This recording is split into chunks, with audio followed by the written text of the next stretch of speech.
Got to get your DJ voice going and just DJ. Not on the podcast. I just kind of sit here and eventually I'll just have my buzz voice going. I'll just say shit that won't make any sense. DJ D. Scott. Nice. You should voice that for me. Should have you voice the intro to my wrestling podcast that I do with Bobby Fish. Oh yeah. I do voiceover work. Do you have different voices that you use? Like, no. Okay.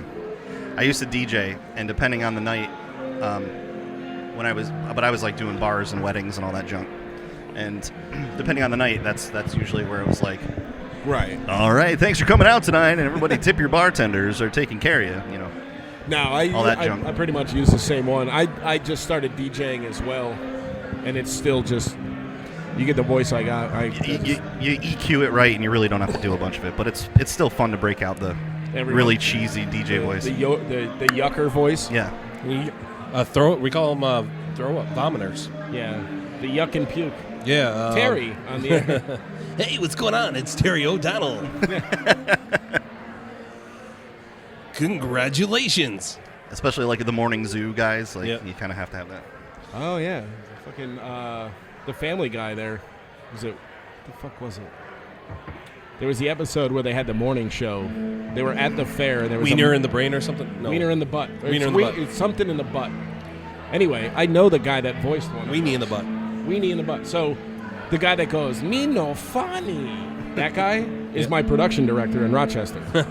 Joe LaMonaco. He's like, I still get checks from that and all that shit. And he goes, sweet. And he goes, if they ever reprise that character, I have to voice it. Like, it will be me again. And I was like, so he got the Anthony Daniels contract, where it's like, you can never replace me. I am the only one who can play this role forever. Somehow. In perpetuity. And it was all by accident, I guess, because, like, he knew Seth MacFarlane before Seth made it, because they used to book him on a show out in Rochester as a guest all the time. And then Family Guy came along, and Family Guy got canceled, and it got picked back up, and Seth reached out to him, and he's like, he wrote the part specifically for me. Oh, that's awesome. I was like, holy fuck. And it was like 6 months into me working with this guy. I called him on the phone one day. I go, you just didn't tell me that you were on fucking Family Guy? He goes, I usually let people find out on their own before I bring it up. And I'm like, well, that's humble of you, but what the fuck?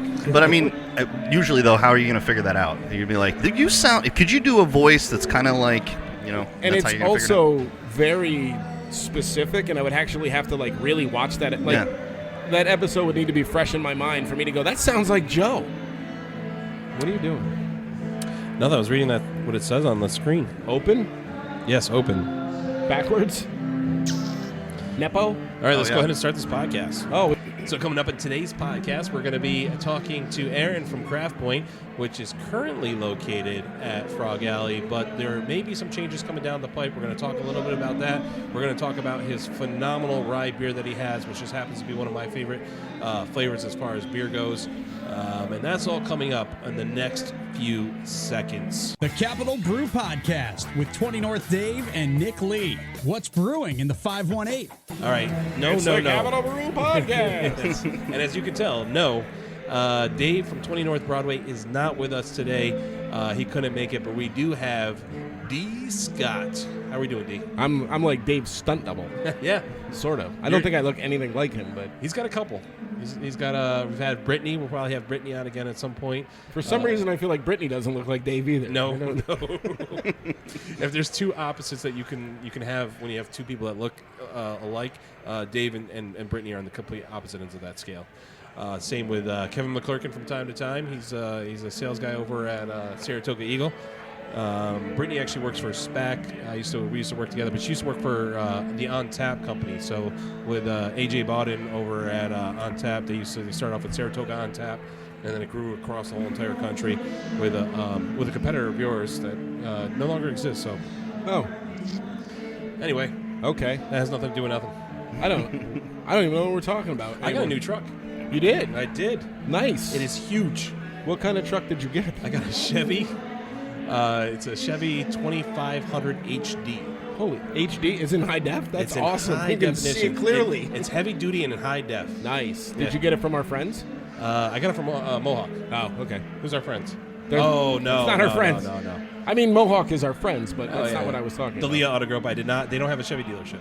Oh, that's right. Yes, they have Jeep. I will tell a story. Dodge, Hopefully nobody hears this because I'm a fan of the GM over at this dealership. But I went to a Leah dealership and I had to get a inspection done on my car because it was up in October, and I needed to install a battery in order for it to pass inspection. I knew that just by looking at it. I was like, that battery's not going to pass inspection. So I went to go switch out the battery myself.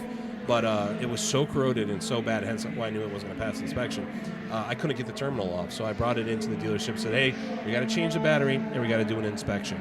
So they come back out 45 minutes later. They said it was going to take an hour and a half. 45 minutes later, this is with an appointment, but 45 minutes later, they come back out. I did a couple other things with the car, too, and they're like, you're all set to go. I was like, all right, hop in my car. I'm driving home. I now have moved out to the North Country, so I'm up in, I was getting off at exit 12 to head to my house, and I'm looking at the stickers. I'm going up the ramp, and I'm like, They didn't do the inspection? is that a 22? Nice. Thanks, guys. Thanks. So I get off at exit 12, and I'm still looking at it. And, of course, I'm passing the Mohawk Chevy dealership there. Not a sponsor of ours, so I'm not – this isn't a sale or anything like that. And I happen to pull into their parking lot, take a look at my I got out of the car, looked at the inspection sticker, and I was like, son of a gun, this says October 20th. Yeah, they never changed the sticker. So I called them up on the phone, and while I'm on hold, there's this big blue truck. This thing's a monster truck. It's huge. It's a Chevy. I don't know how much you know about trucks because I didn't know a lot before. I probably shouldn't have bought a truck without doing more research, but it's a Z71, which means the off-road package, which means it's really high up in the air. It's a larger truck. You know, the 1500s or the F-150 or 1500s are the smaller end of the truck's probably about enough. That's probably all I would have needed, but I'm sitting there doing the math in my head. I'm like, let me get something a little bit more. So I end up I'm looking at that truck, and I was like, that thing will pull my sailboat. And I recently acquired through, trust me, I didn't pay for it. By accident. Not by accident. It was given to me by my father, who bought a new boat. His sailboat, his pride and joy from a few years ago. He gave it to me, and I had a little compact car that was not going to pull the boat. So no, the little Nissan Sentra wasn't going to do it? Nope. So I had to get a new vehicle. Anyway, long story short, too late. I went back to the dealership. I said, hey, the sticker's still, they're like, oh my God, we're so sorry. So they go and they change the sticker. But while that's happening, I go and talk to the sales guy. Now, I used to work for the company. I used to drive the trucks. And I said, hey, I needed to do this, like tow the sailboat. And he's like, how much does the sailboat weigh? I'm like, I don't know, 7,600 pounds. He's like, yeah, our trucks won't do it. What? I'm like, man, I used to do videos. Like, I used to talk about the features of this vehicle. Yeah. And I was like, you know what? Forget it. So then on the way home, I was like, let me stop back at Chevy. And I went on a test drive. I like the truck. I will say that I've test driven a lot of trucks, and my favorite driving is probably a Dodge or a Ram. They don't call it, it's not Dodge anymore, but a Ram. But I hear a lot of, Chevy guys are Chevy guys, Ford guys are Ford. I'm not any of that stuff, but I don't know. I like the truck. It's comfortable just enough. You know what I'm saying? But to be clear, you impulse bought a truck. Somewhat. You're just like, I went to get an inspection, and I came home with a truck. Long story short, yeah. No, I actually was looking at trucks recently too, and I really liked the Sierra, like the GMC. Yeah. That's Same they're thing. freaking beautiful trucks, man. They're absolutely beautiful. Ram's a good truck too, but I just need an excuse. And my wife keeps saying like, I want to get a trailer, we need a camper, and I'm like, that means I can buy a truck. Yeah. That's all. I mean, the camper's cool. Let's go camping, but I want a truck. I don't have a real reason for it yet, but. I mean, other than the brewery, it's like if you're a brewer, you kind of have to have a beard. You got to have maybe a truck. Yeah. Okay. Right now, my van is my truck. Yeah. I've got like a Honda Odyssey. Oh, nice. It's like It's better than a panel van. Well, the thing is that it's sort of bittersweet because I traded in. I used to have a Mercedes AMG C32. Yeah. Nice. Loved that car. It was dangerous though because first of all, it was a sleeper. It was a sedan, like a 4-door sedan. Well, it's an AMG. So. But it's an AMG, so the thing was just ridiculously fast, but you didn't realize you were going that fast. And so, I mean, in the span of a year and a half, I got seriously 6 tickets. My wife was like, you get one more, this is done. I'm taking away the car. But You're grounded. And that would almost happen. But then I took it in. It was like a 2002. Yeah. And I took it in to get serviced, and they were like, both catalytic converters are starting to throw like codes, which means probably in the next year they're going to need to get replaced. And I was like, well, all right. On how a much? Mercedes, that's going to be. Yeah, I was like, how much are we looking? They're like, about $9,500, and I was like, yeah, that's gotta. Yeah. Let's trade this thing in before we can. And so that's when we ended up with the van. Nice. I missed that car though. Yeah. That car was sweet. I miss a lot of cars. But I'm happy I got the truck now. And yes, you need a truck. Yeah. Like it's the Sierra is. I mean, it's the exact same truck as the Silverado. Mm-hmm. I love mine. I can't really complain. I mean, I don't like the gas mileage. I don't like the cost at the pump, but it's That's still, going around though. That's It doesn't matter what you got. Yeah. Well, And if you're going to pull a sailboat, you're going to need something. Yes. So especially the SS Minnow that you have. and yeah, Jess has the 24-foot sailboat. Does it have the dualies? Like, I mean, No, it's not that big. Because those. That's a 3500. Yeah, all right. Those look dope. Yeah. Those things are awesome. With a Someday- gooseneck. I don't have a gooseneck. I could put a gooseneck in it. Yeah. At some point, though, him and I are going out on a 3-hour tour. Yeah. There you go. Soon, hopefully next summer, next Right spring. on. Right on. It's actually the boat's really nice. I can't complain. But yeah, so here Be we your are. bosun. That's the only sailing term I know. I don't know anything. Okay. I know nothing. Port, I know starboard. I know that there's a guy. One of the roles is a bosun, and that's all I know. What does he do? I have no idea. I just always thought it sounded Who cool. gives a shit what he does? He's on the boat. I'm not a sailor, I know how the boat goes. I have steered it before. I'm not very good at it, so but it's a sailboat. it's a sailboat. That's jumping in with both feet, man. Like, Yeah. I mean, start off with like a motorboat, you know. It has If you gotta, it has a motor too. yeah, but if it's a sailboat, that means you got to learn how to like sail. Sail. You gotta Yeah. you gotta learn rigging and all that stuff and like knots and stuff. yeah, I know wind and knots. shit. I know knots. I just passed my basic exterior firefighting course. So I've joined the volunteer fire department out in West Charlton. Not Right on. not knots like tying a rope. Like knots. Well, you gotta as know in those too. Well, you need to speed. know both. I was Yeah. talking about the rope knots, but you also need yeah, those you too. gotta, yeah, it's roughly what every 7 like a- knots is or every 7 miles is a knot or something. I don't know. I don't know. I don't know. Yeah, I know nothing. I know less than nothing. Someone's listening right now, going. These guys have no idea what No. they're talking about. Everything I know, I'm wrong about. Oh, That's all I know. Like I said, starboard and port. Yeah, which one's which? Starboard is your left. Port is the right. I think you're right. Is it? Yeah. I was gonna say the opposite, but again, I know nothing about it. Well, I think. But you here's the load- beauty, like YouTube, you can learn anything on YouTube. Yeah, So there's true. somebody out there like that's doing sailing videos. It's Yeah. like the first thing you need to know is Yeah. starboard and I'm port. sure there's somebody who's doing classes too, or we'll have them hop on the boat and teach us, or we'll find somebody with a sailboat. We'll make it work. I just know it's probably going to cost a lot of money. I know it's like we got to find a place to dock it, and it's just everything's money. But yeah, so anyway, we're at Craftpoint inside Frog Alley today. If you happen to be watching on Facebook Live, like about Jeff the last Glarno 10 is, I'll make sure I grab him something for Friendsgiving. I'll see you in a couple of days. But yeah. Right on. So we normally have 3 questions when we go to a brewery. Those 3 questions are: what is your heart and soul, the one beer that you love the most, that it's just part of you, Of my beers or of your beers? Okay, yeah, Beer that you produce that Yep. you are the most proud of. It's your favorite child. yeah. I don't have kids, so I don't know if I'd have a favorite. Probably would. You're not supposed to, but you Definitely do. Yeah. Then there's your.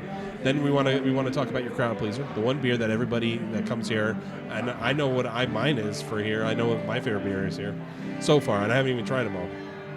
Well, that's something we shall have to remedy. Definitely, we'll definitely Yeah. work on. And then finally, we want to know what's the newest thing you got coming out? Is it out now, or the newest one on tap? Yeah, right on. So I guess we'll start at the beginning. So I'm actually drinking our brown ale, Okay. which I do love this beer. This beer came out fantastic. It's a little dark in the glass, but it's nice and roasty and malty. It's a good time of year. So, which one is your favorite? It's really tough because it depends on the day. Yeah. Well, you let's know. start. Let's But- let's take a step back and let's. Can we get a sample of this? Yeah. So let's do that. Let me get Carl's attention. Hold on one second. And my business partner Carl over behind the bar. A little shout out to him. Yes. Very knowledgeable. Had a great conversation with him. He's currently working with. He's serving someone, but want me to just shove him out of the way? You can talk. I turned your mic down. Can we get some sample cups? Walt, what's up, buddy? Of the brown.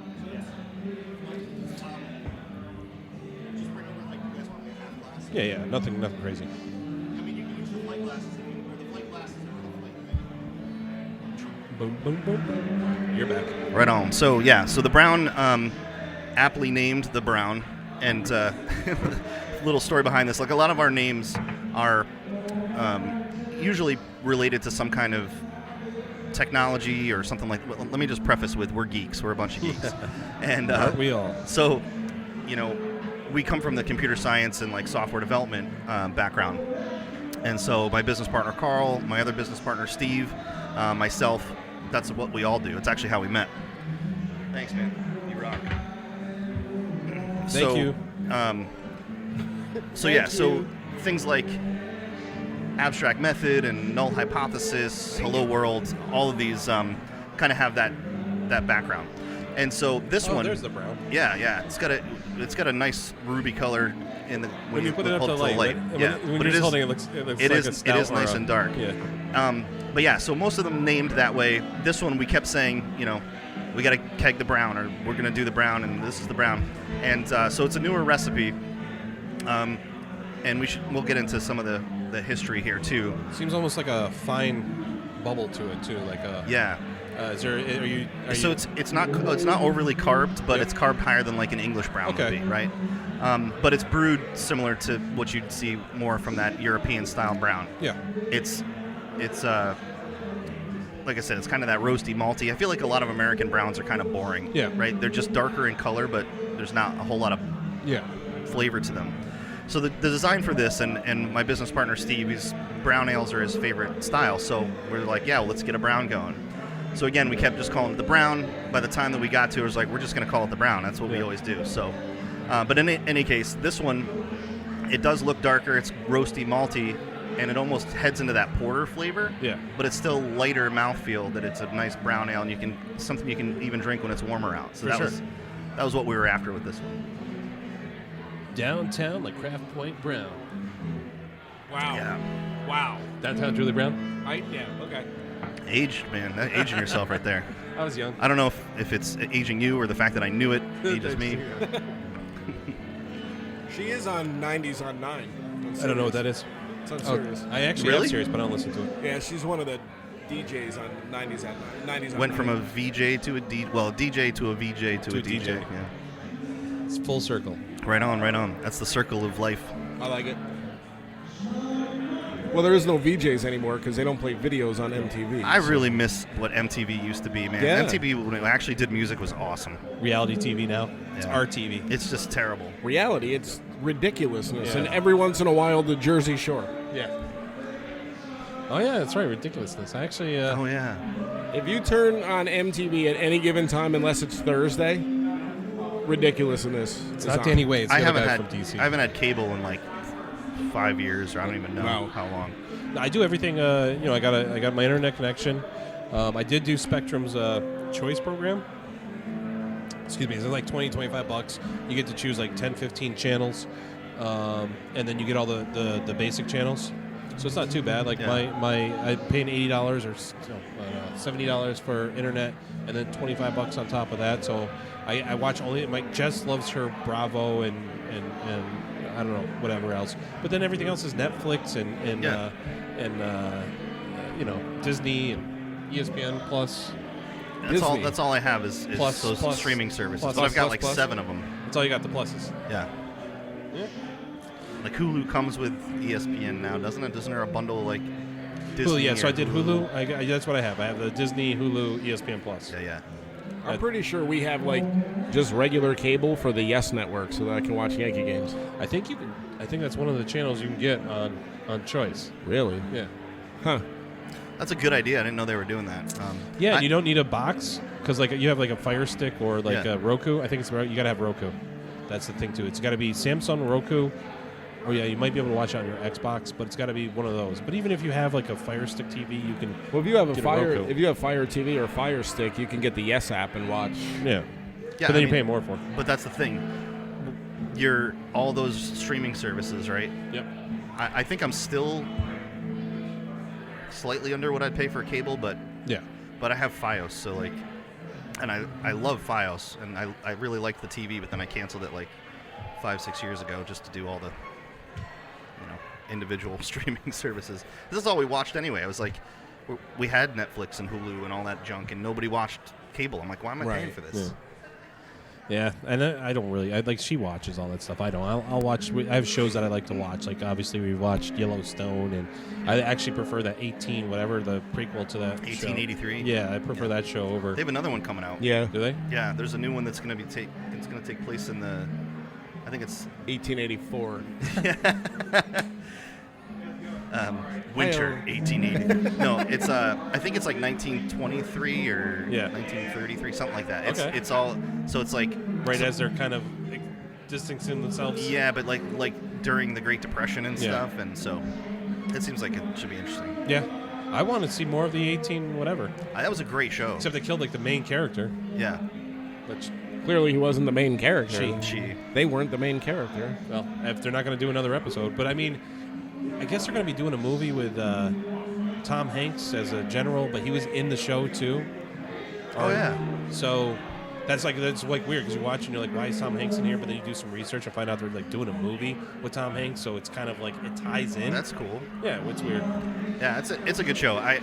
My wife wanted to watch it. I was like, I'll give it a try, and like Yellowstone, and I was like, all right, these people are really depraved and like it's so messed up, but you get hooked on it. Yeah, it's just small little stories that I get hooked on. Like what's his name who breaks his ribs and whatever and ends up at the 666. Oh, that's yeah. 666 is going to be another spinoff. But yeah, I forget that dude's name. Or no, Quad 6. What is it? Is it 666? Quad 6? Quad 6. Yeah, something like that. It's a real place in Texas. Is it? Yeah. Yeah, I mean the guy that writes that stuff, like he's like. You ever watch legitimately into the cowboy culture? You ever watch what's that show with the motorcycles, Sons of Anarchy? Yeah. No. You haven't? No. Oh, it's the sheriff. So you haven't watched the show? That didn't help at all. I just yeah, actually, the guy who hooks him up. We're just butchering this show because none of it. We're like, I don't remember any of the names. It's that dude that's got a hat on and boots. Yeah. He doesn't like people on motorcycles, but he likes horses. Yeah. So the guy Taylor something. Yeah. Sheridan Taylor. Yeah. He's the guy that comes to the ranch to sell horses and all that junk. So, yeah, it's an interesting show. I dig it. But 1883 was really good. Yeah, it's my favorite. No, I feel like I'm caught up on the show after this wonderful conversation about it. I feel like I know exactly what's going on. We haven't even talked. Was it Rip? We haven't talked about Rip. Man, that dude's a baller. All I know about it is Kevin Costner's in Yellowstone. Oh, my little brother just chimed in. Yes, we were at Frog Alley, but we're actually visiting Craftpoint right now. Just had the brown. So what's your? Let's go to your crazy crowd, please. Or what's the beer that everybody comes here for? We've had really good feedback on a lot of the beers. I think the rye, a lot of people are liking, which is interesting because I love rye, but I know that most people are like either love it or hate it. But it's been really well received, and so that one's certainly. People like our New England IPAs, but the one that's actually really interesting, I think, is our Berliner. So we have a Berliner Weiss, and this has been one of our top sellers that we actually add syrup to. And traditionally in Berlin, that's how they're served, right? Usually raspberry or woodruff syrup. So we actually turned it kind of like into an Italian soda, and we have a ton of different flavors. And so you can make the sour however you want. So people really dig that. It's like, I don't really like beer. I can turn it into something else, so those people love it. So non-beer drinkers, that's one of my favorite conversations. How close but then is it sour to a lambic? lovers do too. What's that? How close is it to a lambic? So it's not a traditional lambic. Like those take a really long time to ferment out and actually produce, a couple years at least. This is it's not a kettle sour either. As a home brewer, that's what I used to do, but I actually switched to a yeast here that's it's a dry yeast, and it actually produces lactic acid, and it comes out really, really good. Nice. So it's a nice light, like 4%, just over 4.5%, not quite 4.5% sour. Like I said, light, very tart, and then you add those flavors to it, and it's delicious. So my favorite flavor is what we call Washington apple. That is cherry and tart apple, and it's a really, really good combo. So when, like you were saying, like the kettle, there's the kettle, and then there's also like the pools, right? Like the long, thin. Yeah, cool ships. Which they call, that's more of a natural, like take the yeast in the air. So it has to be only done in certain places where they have the proper natural wild yeast? Well, there's wild yeast everywhere. Yeah. So it doesn't matter where you are. It's just naturally occurring. But Belgium you can get or some whatever. Yeah, you can get some funky flavors from different areas, But what would happen is they're called cool ships. They look like these giant tables with just 4 or 5 inches of exactly, and they dump all the beer into that, and they're usually up in these kinds of higher places or shed, like the top floor, and they have actually Omegang has one of these. Oh wow! And so they actually let the air come in and it cools down the beer so that they can ferment it. That's how they would chill sort of the beer back in the day. And at that time, what would happen as it's cooling, that natural yeast and bacteria and various other stuff would just inoculate the beer. And then once it was down to temperature, they'd put it in a fermenter and a vat, and it would ferment. And you get that sour. And that's where but a lot of that comes from bacteria, right? Yeah. So naturally, yeast got to feed off of can produce some of those funky flavors, but not as much, especially brewer's yeast, which we use today. But a lot of that lactobacillus, that's what creates that really sour flavor, and Brettanomyces and stuff like that. Bet you didn't know that. No. Yeah. Actually, who'd be nerding out right now is Dave. He's. I've done a bazillion. I'm actually surprised that I knew as much as I knew now. I knew what a lambic was. I knew what those cooling ships were. I just couldn't remember the name of them. And, the kettle and the yeast and the bacteria. It's funny that I retained that, but Dave would be like, "Oh, really? So what about this or what about that?" And, like I said, we're geeks, man. This is what we do. So, have you ever met Dave? I don't think so. I don't think so when you came out to the Brewfest. Oh yeah, that's right. Yeah, that's when we first met, right? Yep. But memory. I don't think he was there. No, that was Saratoga. Saratoga. Yeah, Brewfest. Yeah, that was the one. Another. That was you guys. No, that was a competitor. But yeah. I don't know what you're talking about. There's a Brewfest put on by a I don't radio have any. cluster. I have no competition. Just so you know, none. I love your confidence. Yes, me too. Your old program director is now at another company. He is. The Alphabet Company. I know. I'm aware. But he's not a direct competitor. I just said I don't have any competition. I love everybody. Yeah, no, you know we what all I'm get saying. along. That's not what I'm saying. You know what I'm saying? Like, but when you're in radio, yeah, everybody's my competition. Exactly. Yeah. Everybody knows everybody. Everybody's good. People in my company are my competition. Yeah, I never looked at anybody across the street and was just like, I'm going to take you on and take you down. And it's like, hey, how you doing? How's the wife? How the kids? I have issues with people that work in radio, but it has nothing to do with where they work. It's who they are. It's the way they've handled business that creates my issue with them. But it's because it's radio personalities, right? So it's like that's what the business is. It's the personalities. Yeah. Everything. Yeah. So even though you're all on the same station, There's very you're your own like entity in that, right? As a personality. For sure. There's some people who have egos, but even though they have egos, they're still like they still have their value. They still have like their things that they're good at. There's stuff that you can respect them for. So I can't really think of anybody that I've ever run into in radio that I've just been like, I really don't like you. I have no value for anyone with a ginormous ego in radio. No. Not if we're in the same market. True. We work here. Like you're not. Yeah. I work in Albany. You work in Albany. You are not any better than I am because you're on in the morning and I'm in the afternoon. I can only think of one person, and I still like them as I still like them. Fair enough. Yeah. But yeah. Even it's funny because like I'll still talk to like Brian Noe, who's now on a national radio show. Noah's on a radio, still doing radio. Yeah, I thought he was a yeah. real estate agent. No, you're thinking of Armin. Huh? Armin, and Armin's not a real estate. He's like a life business coach or something. But no, what's his name? Still. I thought Brian. No, seriously, I thought Brian got into real estate. Nope, he's still on radio. He's like on ABC. He was Is just he doing in, both? I he swear just to God, I saw him at the Valley Cats game, but he was like He doesn't live a locally. realtor. He just filled in for somebody. I can't remember his name. Awesome. This is fun. We should talk about Yellowstone again. I know. What is wrong? You can't. I can't even find. Oh, I'm looking for my phone. Like, where's my phone? I don't know. Did you hit your head on the way here? I guess. I'm running. I'm very beer deprived. You fell out of your new truck? So what did you guys having the rye? That's what you guys got? No, I have. This is the Happy World. Hello World. That's All what right. I had. So this is another example of our geekdom, right? Hello World in software is the first program that you learn to write when you're learning how to code, right? If you're learning a new language, like say you're going out in a book and it's like, all right, write this, and it just prints on screen Hello World. It's like the first program that you write. program. And so this is one of our oldest recipes as a home brewer. I was a home brewer for about 12 years.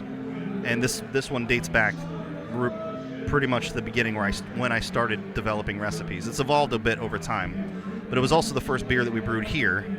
And so that's why we called it Hello World. So what got you into home brewing? What was the beer that really grabbed your attention first? So it's funny. In college, I went to Potsdam, and we drank just crap beer up there, man. And it's college. Everybody. That's drinks what I'm crap saying. beer in Beast college. Ice. And when we wanted to have all right, let's step it up a notch. We're gonna have a classy night. We went and got some Labatt Blue. Nice. but I didn't really like beer that much. It wasn't until I was actually filming. So I was saying earlier that we used to do some independent film, and I would do audio and stuff like that for the film. And one of the scenes that we were shooting was, as a father and a son, and the father, had to have a beer, and we wanted a dark bottle. So I ran out to just a store nearby. Honey Brown. And the only, what's that? Honey Brown. No. Okay. The only dark bottle that they had Killian's. was actually, interestingly enough, was Heineken Dark. Okay. And I was like, I didn't even know No, they Heineken hadn't made a been. dark beer. Yeah, same. So anyway, we just wanted the bottle. That was really all we were after. It's like this short, stubby bottle. And somebody was going to dump it out. I was like, well, I'll drink it. I'm not going to, I just bought it. I'm not going to dump out the beer. And I had it, and I was like, this is actually really good. Like, all right. And that kind of turned me on to not all beer has to taste like piss, you know? And so, speaking of which, I'll get Carl's attention. We'll get some more brews. Sure. But yeah, so that was where I started to kind of be like, oh, there's other beer out there. And then, you just kind of evolve. And you guys been to Mahar's? You remember Mahar's? Where's that? It used to be in Albany. Now it's the Madison Poorhouse on Madison Ave. No. Okay. Nick doesn't want to say it. I used to live in Albany, and I'm trying to remember. Wow, I lived man. off of a Madison, too. I lived, so right where Junior's is and that Okay. little strip at the end, Yeah. there was this place that it was called Mahar's.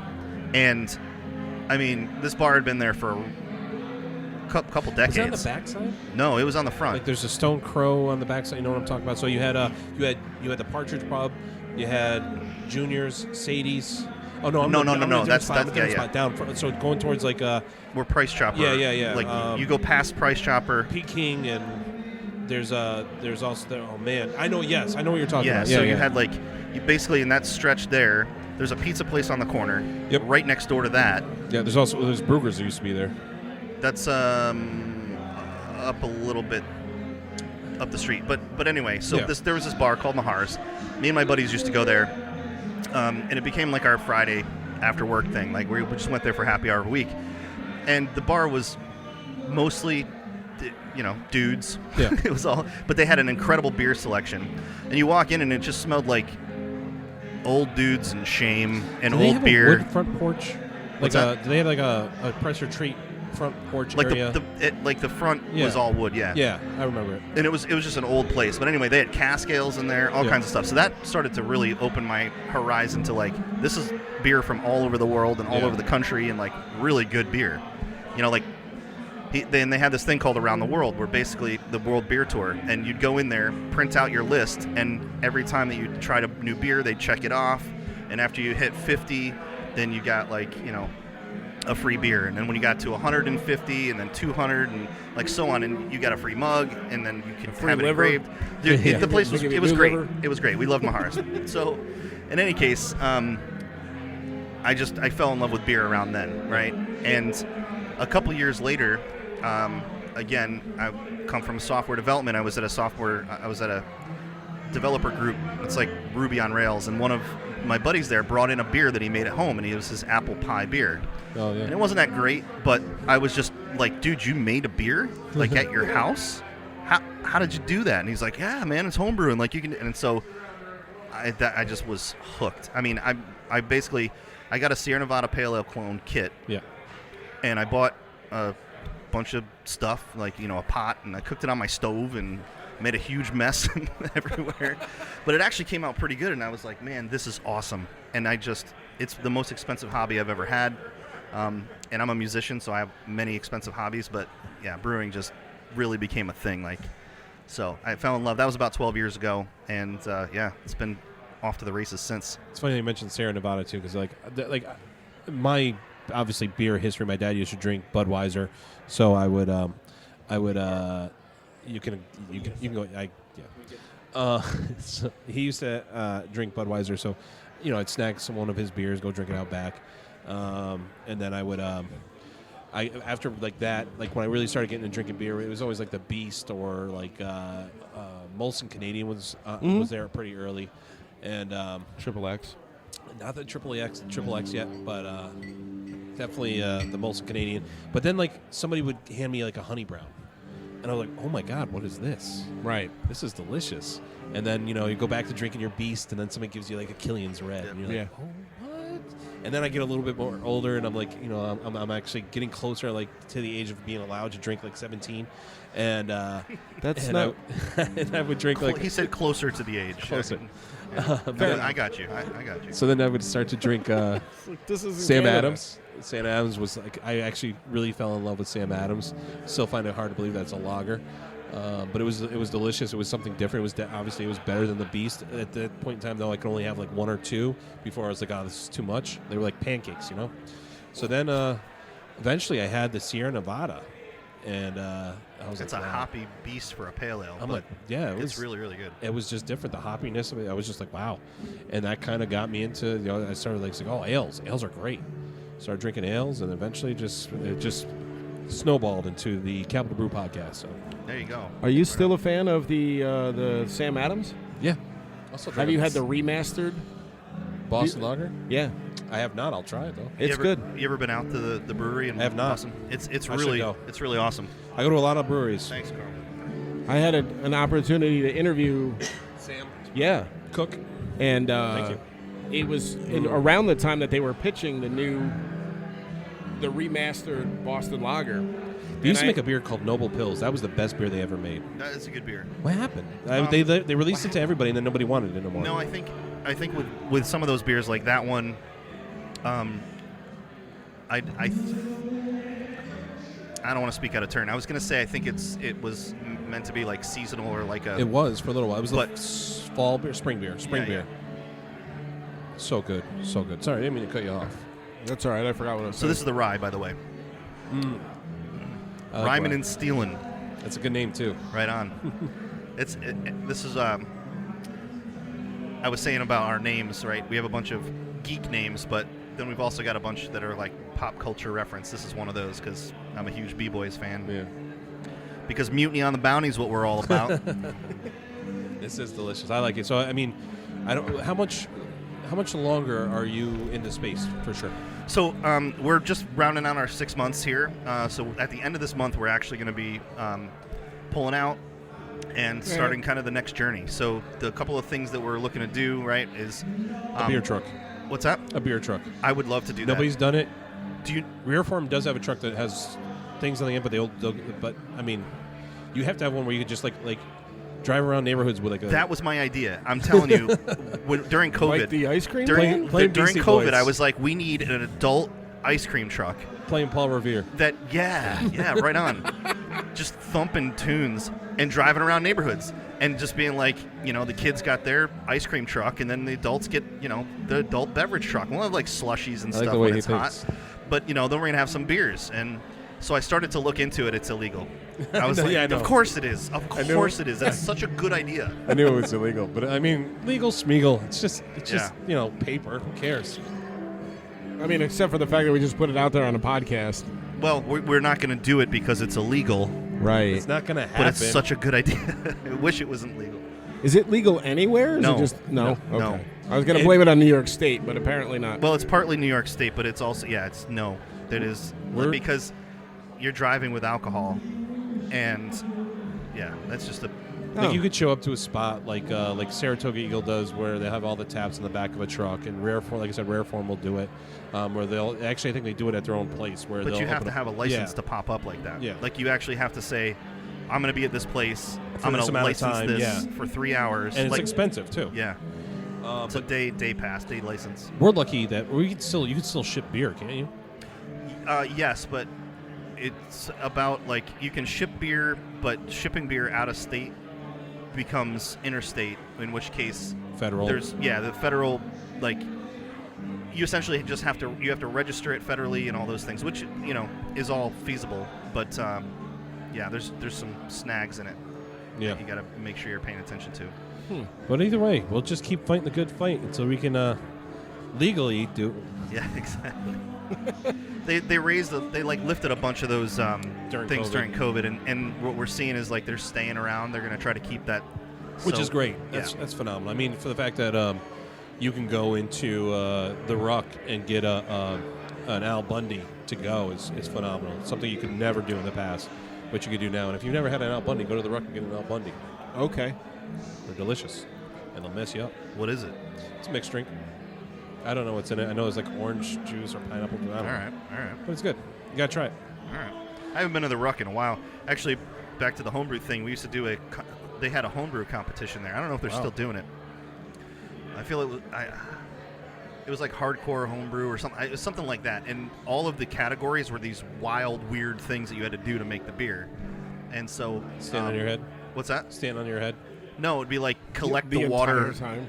You have to go and collect the water for your beer, so you can't use your tap or like hose or anything off your house. Water. Yeah, you got to go find a way to get water from a river or something. Yeah, you need to make it clean. Yeah, but it has to be a natural source of water for your whole beer.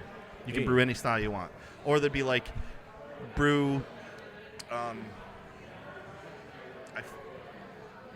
beer without using hops, right? So it's like this is old style beers. Okay, gotcha. We didn't use hops all the time, right? No, but we have for like the last few hundred years at least. Yeah. Before that, it was different spices Greens and grew it like that kind of beer.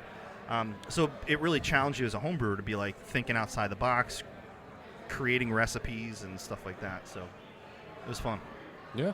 But I haven't been to the Ruck since probably back in those days. It's been a while. Where are you originally from? I'm originally from around here. I went to Cohoes, so I graduated from Cohoes, but I live in Colony now. Okay. Ooh, whereabouts in Colony? Just off 155. Look at you guys are neighbors. Same with Jeff Galerno. Yeah, I live off of Sand Creek. Oh, right on. Yeah, so I'm off Console. Okay. Nice. Actually, I think you might be closer to Jeff, who's I no didn't longer hear on what here. You said. What? It's Jeff Galerno, a friend of mine, who's no longer on here. Oh, well, screw him. You guys are roommates, or not roommates? We were roommates. Neighbors. Shit, I didn't even know. Do you know one day I was driving and we were going to? I was working for. We're gonna tell the story again. We told it last time when we were at Mixed Breed. Did we really? Yeah. All right, well, he wasn't here, so it's fine. Quick story. It's new to me. Fans already heard. Yeah. It's all right. And hopefully new to some of your fans that like your beer will start listening to our podcast and vice versa. Actually, I need to. Damn it all to hell. So anyway, I should. we were driving to the Snowman in Troy. Snowman's. Yeah, we went and we got $100. I stole $100 from my boss, and we got a big truck. It was a Ram that was wrapped in the most American wrap you could ever have. That had flags all over it. It had presidents on it. And we pulled up to the Snowman, and we said, all right, we got $100. Everybody gets free ice cream until this $100 is gone. It might have been even more. It might have been $200. I don't remember what it was. But on the way there, we got lost. We did get a little bit lost, but I was like, hey, he's like, hey, I used to live around here. I was like, I'm moving to a place where he's like, where? I was like, I asked him, I said, where'd you used to live? He tells me the address. I'm like, what? That's exactly where I'm moving. Upstairs or down? He's like, down. I was like, oh my God, that's exactly where I'm moving. My girlfriend owns that house. Which I didn't believe him, of course, because I know Nick far too well to believe anything that's coming out of his mouth. He's like, no, I swear to God. He's like, really moving there. They really lived there, and I really lived there when I was like 21, 22 years old. It was the old apartment I lived in. Crazy, I did right? a lot of legal things in that apartment. Listen, I think is crazy. It really is a small town, and you say that all the time, right? But last week I actually ran into a guy that I went to college with that was on the same hall as me at Potsdam, and he was here. It was just like I haven't seen him since college. That was 20 years ago.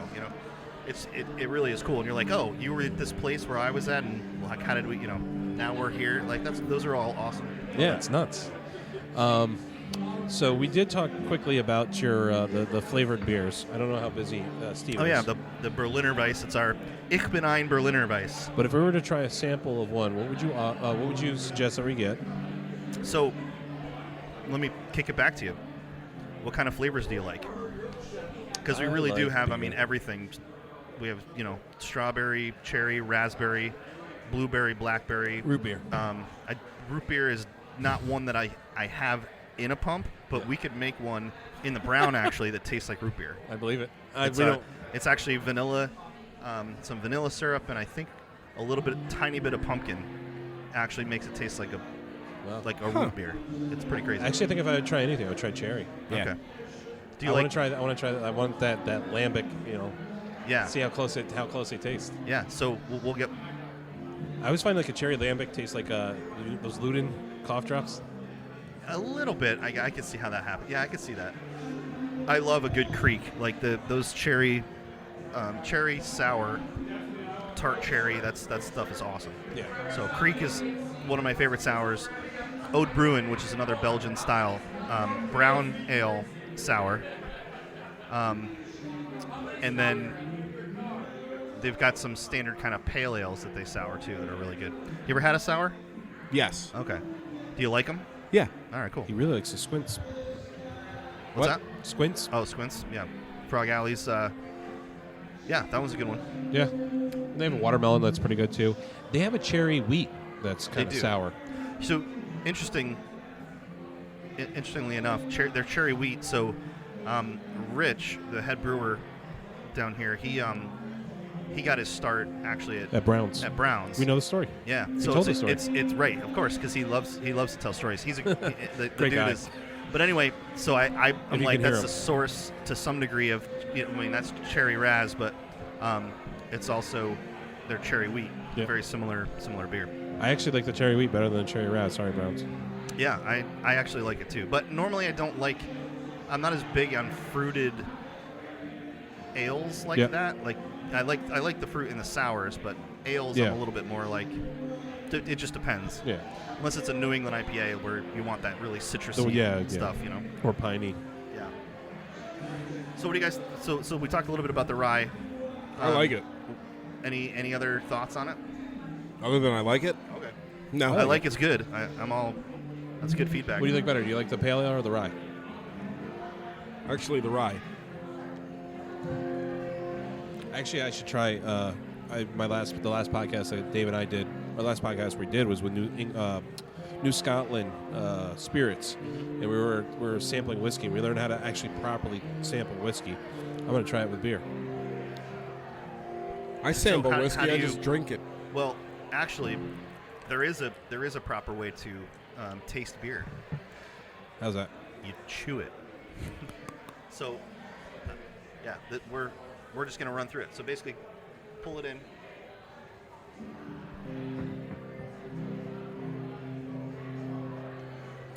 It coats your tongue, your tongue, a little bit different up front, and then as it goes into the back, and so you actually get different sort of flavor. And you get the fore flavor and the after flavors, and it also allows some of that carbonation to come out as you're kind of masticating. Yeah. The one thing I feel like ryes can be a heavier beer. It can be very, very heavy. Yours is actually very light, and it's almost refreshing. And not almost, it is. It's refreshing. It's got a little bit more of a refreshing, crisper flavor profile to it than you would have with most ryes. Yeah. And again, I don't know if it's your I don't know a lot about brewing, but your carbonation again, it's a little bit more velvety, or it's a little bit more. I don't know if it's something that you do differently or. Yeah. So two things. One, I love rye, but most places are either making like a rye PA, which is a little more heavy-handed with the rye, and or it's like a Rogan beer, which is a German beer made with like 80% rye. I mean, it's made with a lot of rye. Yeah.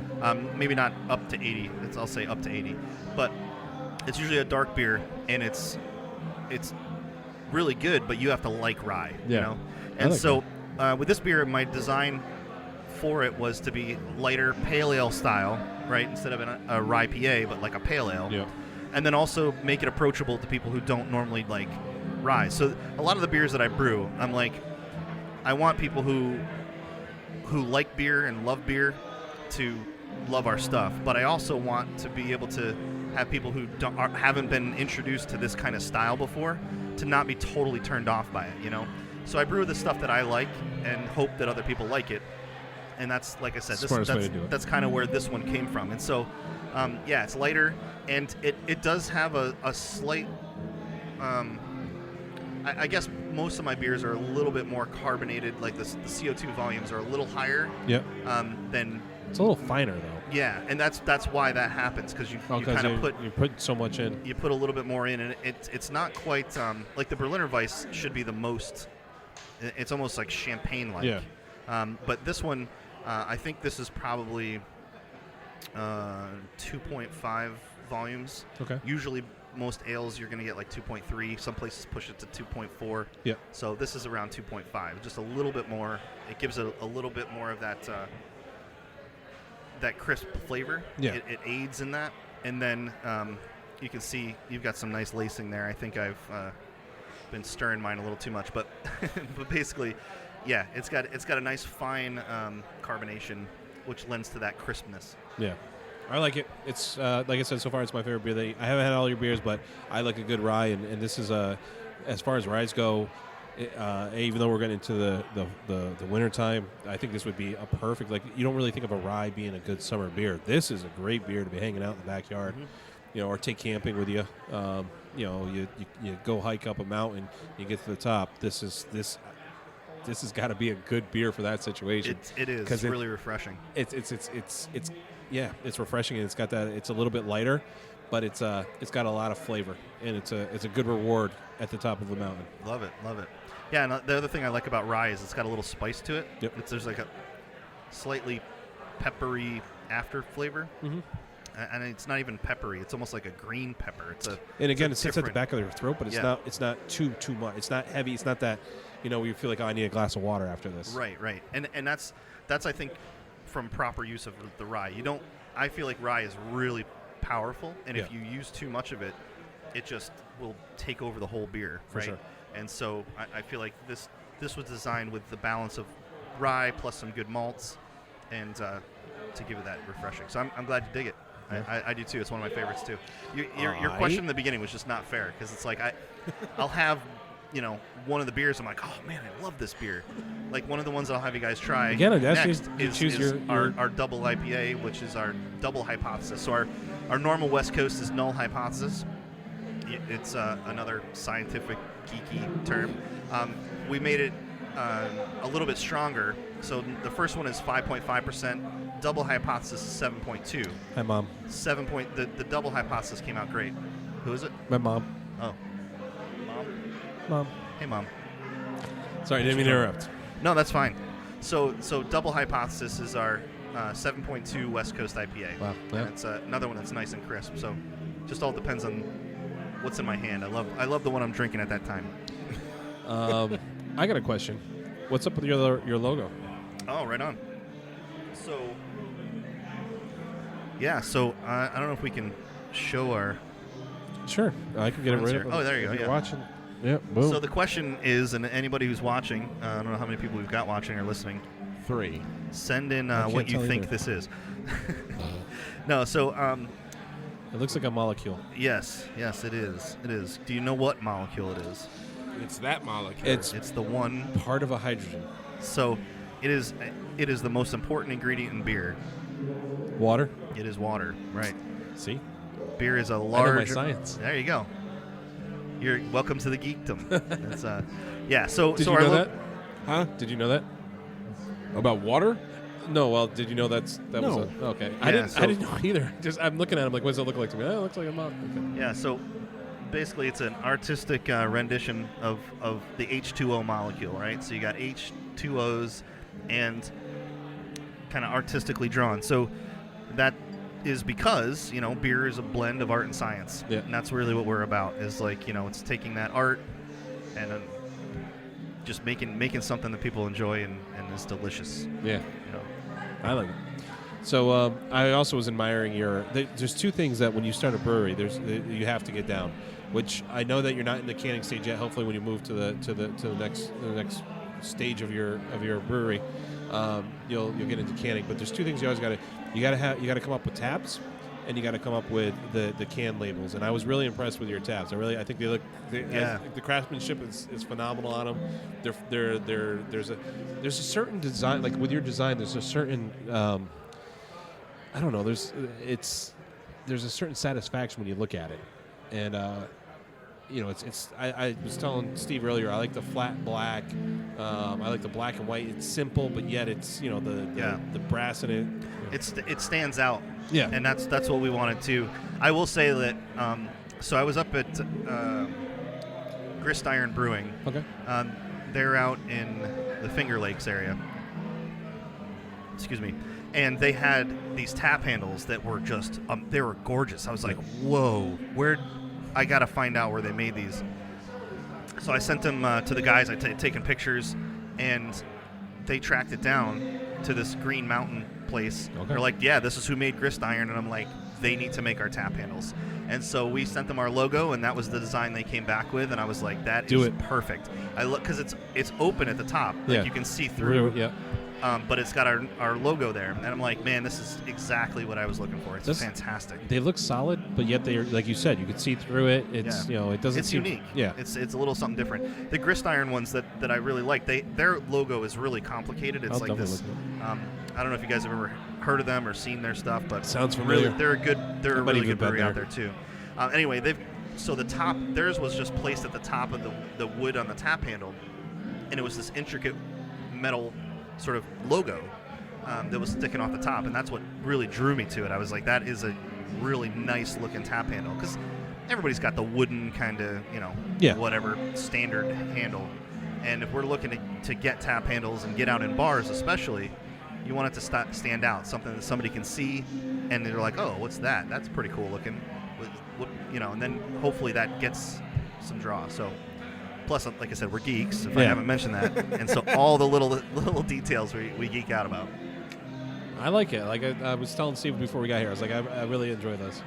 And then I was asking him what's up with the magnifying glasses behind him, and he was telling me that they're it's actually made to light up, and you can put your logos of your different beers and stuff in there. Yeah, that's so. When Frog built these, it's interesting. The concept has always been there'd be other breweries that are in here and so on. And they put in those things, and I asked the same question when we first came. I was like, what are these random things behind the taps? It doesn't make any sense. You can't see it.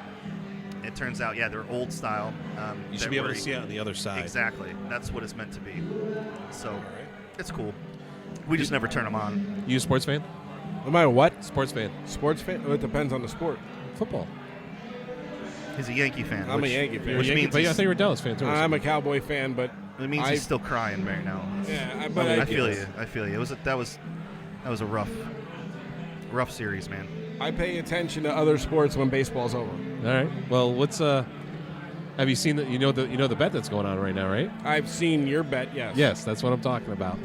So I don't know at this point in time if you're a fan of the show, you're well aware of the bet that I have with Nico.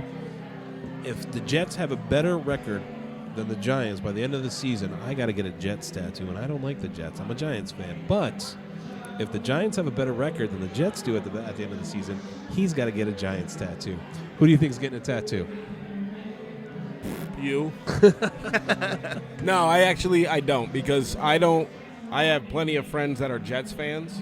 They're hot right now. Listen, I was extremely surprised they beat Buffalo. I was there. But I don't have any faith in the Jets continuing on. I don't have any faith in the Giants continuing on and playing well either. They're also hot. Huh? They're also hot right now. Yeah, no. But except their safety just was in a four-wheeler accident and just probably... you got to be an idiot to do that in the middle of a season. Yeah, exactly. Whatever. Well, I'll say that Carl is a Jets fan. So is he? Yeah. So you should get him in on the bet. See if you get a tattoo. What do you think? What do you think? You think I'll get a tattoo?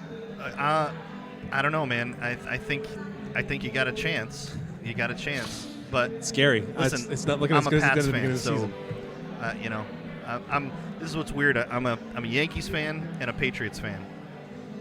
I lived out in Boston for a little while, and it was a weird living out there. It's like we're friends half the year, and the other half of the year we hate each other. Boston's an amazing city. By It the is. way. It It's is. just I they loved it just out there, got man. terrible taste in teams. Well, I will say there is no better rivalry than Yankees Giants, Red yeah. Sox. Or sorry. Yankees Red Sox is the best rivalry in sports, and I don't care what anybody says. Yeah. But I've been a Pats fan since I was like 10. Okay. And I'll tell you the real reason why. It's because my dad used to drive bus. Like, he used to drive, the big tour buses. Mm-hmm. And the Patriots, the cheerleaders, their bus broke down, so they called my dad's company. He had to go pick them up and bring them to a game or something. So he came home. I'm like 10, and he's got like this glossy signed like, "To Erin, we love you," and it's like all the cheerleaders from the Patriots. I'm just I'd like, have been a I am Patriots fan, too. Patriots Yeah, fan. I am now a Patriots fan forever, and so I have been. There you go. I was Florida State, Patriots, Yankees. Those have always been my teams. I'm a Back New when I York used guy. to have time to watch sports. Now Yeah. I work my day job. I've got the brewery at night. Jeez. I have yet You to know. see a Rangers game. Yeah. But I'm a New York guy all the way. I like Giants, Knicks, Yankees, obviously the Rangers. Excuse me. Nick is just used to being disappointed. Yeah. Season I was after just going to season. say, you look like a Mets fan, actually. I was I'm like, not though. I look like. you look like you could be a Mets A fan. lot of times That's I the find like worst Nick's insult I'm I've sorry, ever dude. heard. I just was expecting. Well, you're a Jets fan. I was Giants fan. Giants. Sorry, you're right. My a bad. lot of Knicks fans too seem to go the way of the Mets. Yeah, which, yeah. I'm like, is it just the color scheme? I don't Is that know. what it I is? think they feel comfortable in it. Blue and orange? I can't watch basketball, honestly. Not anymore. I just can't. I played basketball in like middle school for about 7 seconds. Yeah. Because I was like, I will try out different sports, and my nickname was Brick, and they were like, I was like, yeah, it's clear that Yeah. this is not my game, okay? More of a defensive player Yeah, per se. I'm short. I suck. It's like I'm left bench warmer. No good at this. Yeah, this is not my game. Like, I was a soccer player, I played was gonna say, baseball, what did you played play? football. Yeah. What instrument do you play? So I actually originally went to school for voice, but I play guitar and piano and whatever I can get my hands on. There you Bass. go. I have no musical talent whatsoever.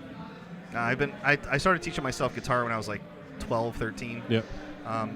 And always been a singer and played bass in a couple bands. And then when I went to college, I went for voice to be a music teacher Oh, there you go. originally.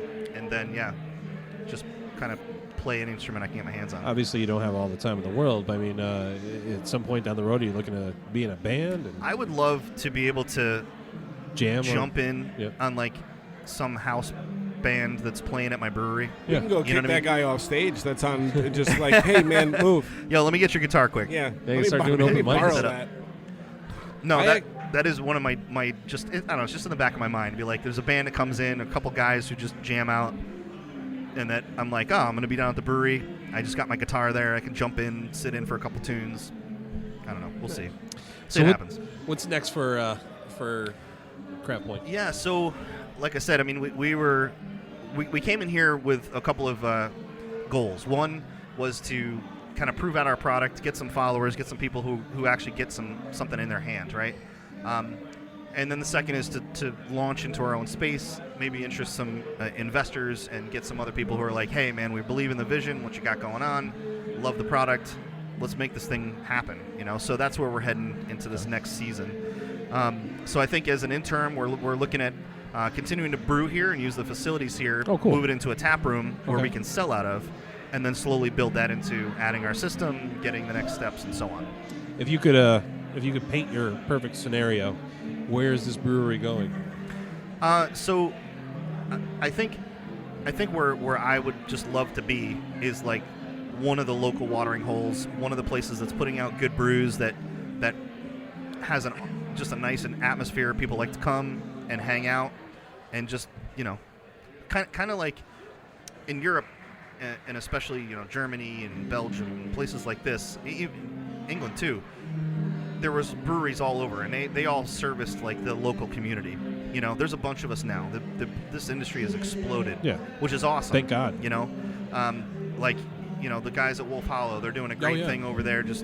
They just built their pavilion and all that stuff. And Yep. that's an awesome local kind of watering It's the hole. closest You know, brewery to me. and that's really cool. S&S out in Nassau, similar kind of thing, I've been right? there. You know, it's a community. You're building Actually, I haven't community. been there. Jess has been there. She's got me beers. Sorry. That's cool. So it's like that, being able to really build some local community and find people who are like, this is where we're gonna go on a Friday, this is where we're gonna go on a Saturday. It's funny, when I was a kid. I don't know about you guys, but when I was a kid, you would go to a venue just to go to the venue. You didn't, like, if it was a music venue, you didn't care who was playing. Like, what are you doing tonight? I'm going to Valentine's. Hell yeah, who's playing? I don't know. Right. I'm going to Bogies.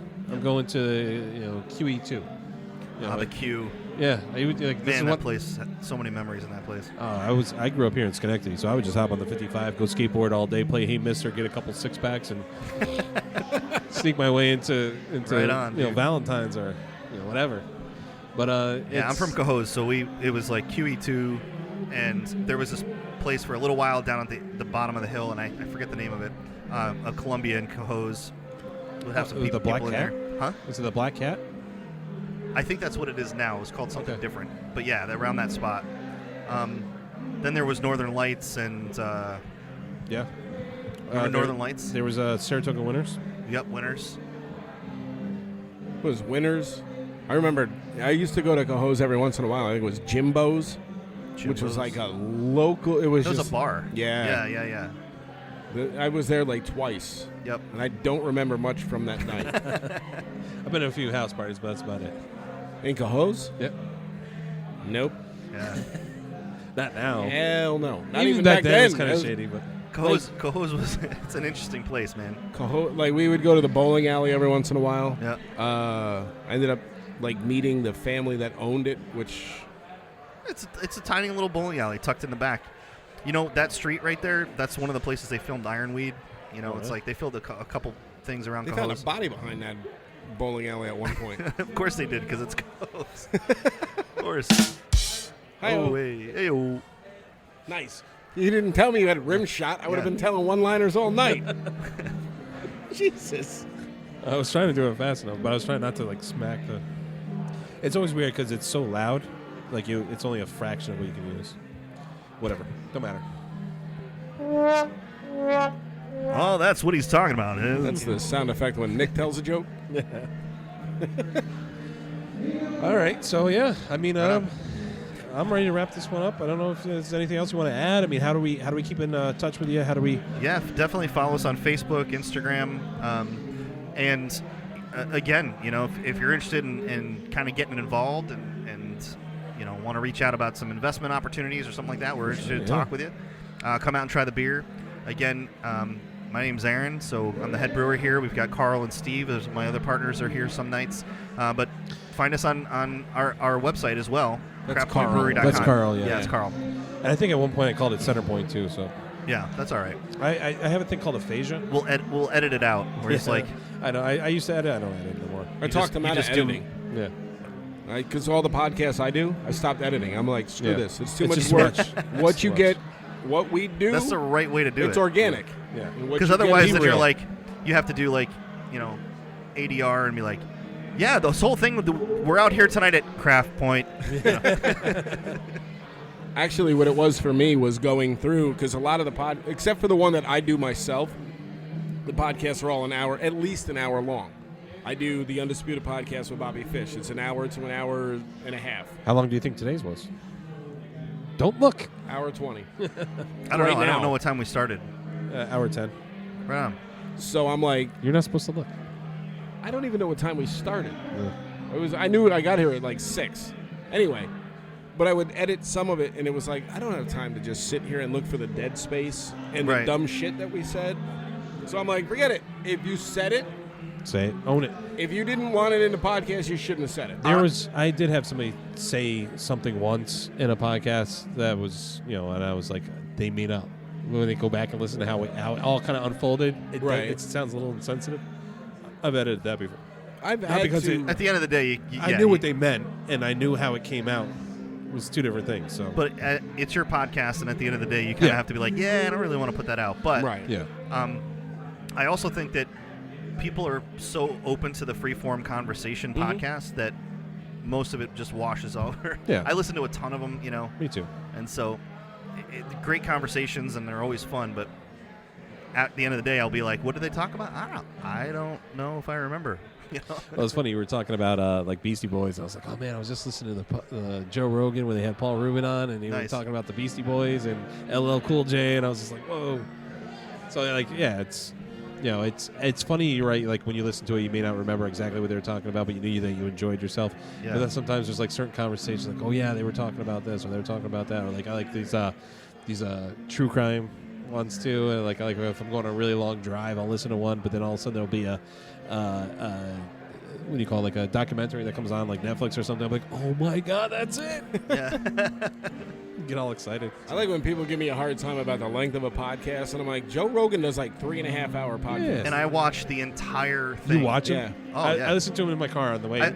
I work from home. When I used to go into the office, I would listen to more podcasts. But now that I work from home, I'm like, I'll just watch them on Spotify because you can just bring it up. But yeah, I mean, he's fantastic, man. Yeah. I mean, that's no doubt. I mean, would we be doing? Obviously, nobody would do any of this because back in the day when podcasts first came out, it was like, yeah, that's a nice hobby to get broke and not have anybody listen to you. And then all of a sudden, guys like Joe Rogan and Serial and all those other podcasts that came out, and they revolutionized the whole thing. And it's funny. I'm surprised. Like when you look at the screen and we keep seeing, all these different people popping up. Thank you so much for watching the live feed. Thank you for listening to the podcast. I'm always blown away at the numbers that we have and that people are actually interested in what we have to say. And this whole podcast started exactly kind of in like what we're talking about and the situation that you're in. Is you want to be able to get that information out there on how something has happened. How can you still get your favorite food? How can you still get your favorite beer? How can you still support the people that you want? The people that you enjoy their products. So that's why we're here. That's awesome, and I'm glad we could make this happen. It's really cool to be able to sit down and chat. Even though like I said, meeting at the Saratoga Brew Fest, you don't get a whole lot of time to chat. No. But yeah, good beer too. And like I said, I appreciate it. And so we'll have some more stuff here after this and get you guys to try some other stuff. But yeah, come on out to Craftpoint. For sure. We definitely have a long way to go. I think there's a lot of good things in store. We're just trying to figure that stuff out. So yeah, I can't wait. I can't wait to see what you guys do. And like I said, anytime you have anything to say, please reach out. I'll be more than happy to set up another podcast, even if it's on my back deck of my house. We'll set it up and we'll get out the message that you got to get out. If you got a new place, free up your entire day because Nick lives way. I don't live that far out there. No, that's awesome, man. I appreciate it, and we definitely will be in touch. Well, hopefully you'll have us back on again, and we'll talk about the next steps when we get there. So you can come on mine anytime you want to. I got nothing to do with this podcast. Honestly. I don't make any decisions. I was sitting at my house on Tuesday or Monday, and it was like, hey, what are you doing Thursday? You can have some beer. Nothing. What's up? You want to sit in on the podcast? Yeah, pencil me in. Yep. Mm-hmm. Dave and I were I messaged Dave a couple times, and it just I was getting to that point where, like you said, Tuesday, I was like, I got to come up with plan B. I hate to tell you this, but you could carry the podcast on your own. I appreciate that. No, but it's always better with an extra couple people. No, I get that. You guys started talking about beer, and I was completely zoned out. I drink beer.